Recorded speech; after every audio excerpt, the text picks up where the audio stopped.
جنگ لترکیه دبیجه ترامپ باوی منه هون دیمنه ببینن هنی بیجن واکشگاه ترامپ اجبر کو وک ترامپ سورو زره و بهیکله افشین که 55 سالیه ناوی نجلا عثمانه کو لباجر انقره ترکیه دشی به ادعای کو سروک امریکا دونالد ترامپ باوی یه بیولوژیکه لدادگاه مالبات یا انقره دوزا باوینیه وکر özmen daxaza testa DNA ji Trump dike û dibêje ez dixwazim bavê min li min xwedî derkeve. Necla Özmen îdia dike ku dayîka wê ya rastaqîne welatiyeke Emerîkî bi navê Sofya û di sala 1970 de bi Donald Trump re peyvendiya wê hebûye. Özmen diyar dike ku dema ew zarok bûye ji aliyê dayîka xwe ve ji bo malbateke Tirk hatiye dayîn û li Enqerê mezin bûye. Bi gotina wê malbata ku ew mezin kiriye sala 2017 dema Trump di televizyonê de dîtine jê re gotine ku ewa bavêteyê rast e.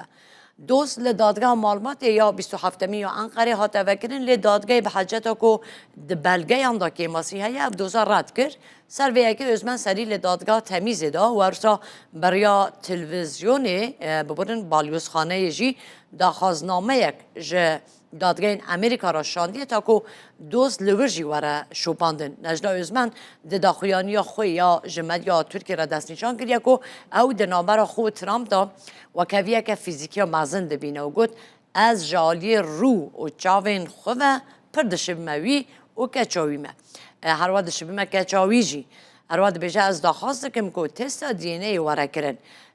İnşallah derkeve ku ew bavê min e daxwaza min jî ev e ku ez rûberû bi wî re rûnim û ez dixwazim em weke malbat hebdû nas bikin. Herwa dixwazim ku ew xwişk û birayên min li min xwedî derkevin û min di nava malbatê de qebûl bikin.